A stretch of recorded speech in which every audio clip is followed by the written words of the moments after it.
Ukrainian counteroffensive update. Russian channels claim there are serious issues on the Bakhmut axis and that Ukrainian forces are achieving multiple breakthroughs on the front.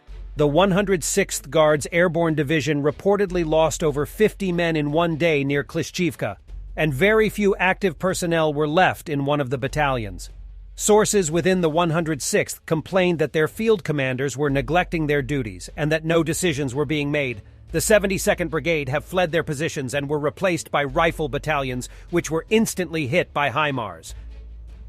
And Russian government suggests bringing tourists to Crimea by warships. Russian authorities are planning to use warships to ease the load on the Crimean bridge, near which there was a multi-kilometer traffic jam. Head of the Russian Transport Ministry, Vitaly Savelyev, reported at a meeting with Putin. I had a conversation with the Defense Minister Sergei Shoigu, and he will provide us with 2 large landing craft, each taking 40 vehicles if necessary. If they will make 5 trips a day, it is another 200 cars each landing ship, that is, in general, up to 1,000 cars will be able to carry on the crossing, the minister said.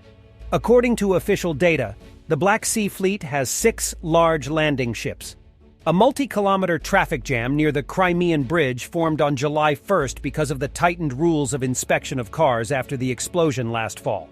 The line is mostly occupied by tourists from Russia, who went to the peninsula mass due to the beginning of the holiday season. As of 8 o'clock on July 4th, more than 1,500 cars were stuck in an 8-kilometer-long traffic jam on Krasnodar territory side. Speaking of the ruble getting weaker, Putin's battalions suggest implementing a new global currency and global stock exchange in Russian Krasnodar. Jokes aside, the Russian government worked hard to have people believe propaganda slogans rather than basics of economy. That is the result.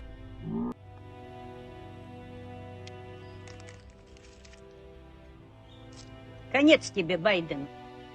Байден, сколько раз ты уже пожалел о том разговоре с Путиным в 2011 году? Сегодня страны БРИКС организовывают новую валюту, обеспеченную золотом. Это конец монополии доллара. Мы предлагаем провести этот исторический саммит в Краснодаре. Байден, монополия твоя закончилась. Мы предлагаем и биржу организовать в Краснодаре. У нас прекрасная инфраструктура, прекрасный климат. Всего достаточно, а главное море рядом. Это будет и в отряды Путина вам помогут во всем продвигать на бирже все абсолютно положительные дела.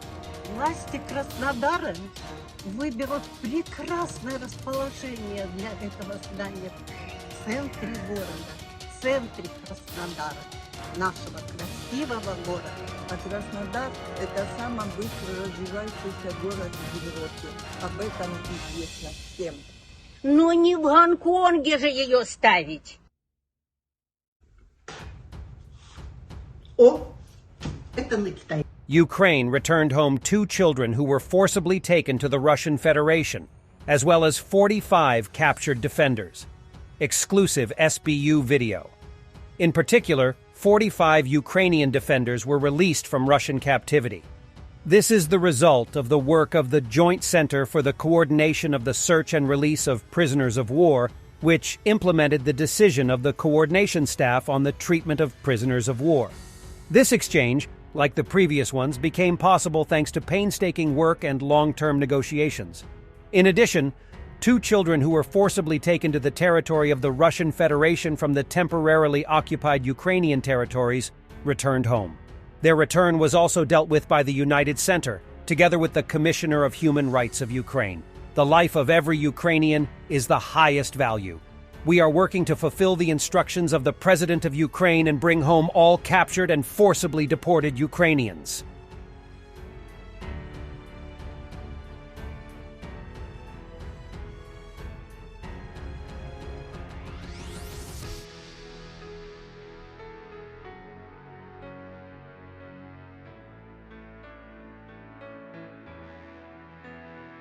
Under a loud applause, President Zelenskyy arrived in Prague to meet with President of the Czech Republic, Petr Pavel.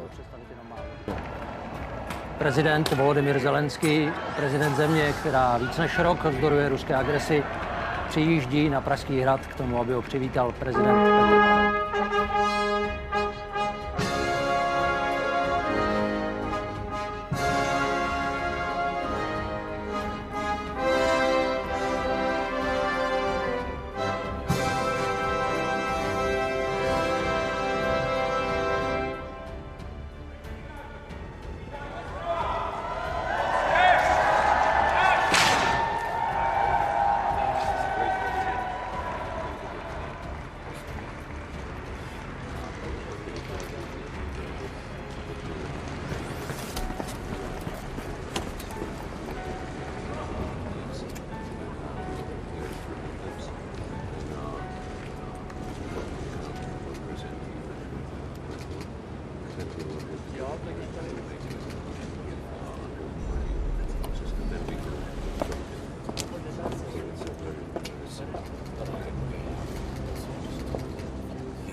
And this is the speech that Zelenskyy gave to Bulgarian President Radev, which is one of the biggest pro-Russian assets in the European Union.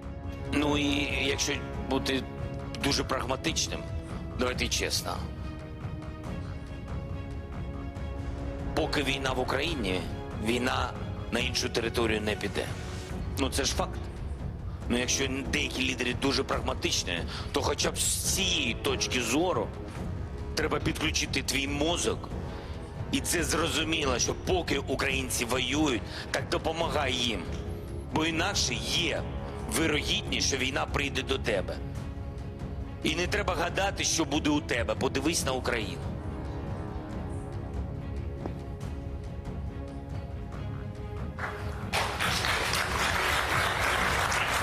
Благодаря за емоционалния отговор, господин президент. Колеги. Thanks for watching, and don't forget to subscribe. Also, if you want to support Warthog Defense, please become our member and get early access to new videos, exclusive members-only videos, and become administrator in comment section.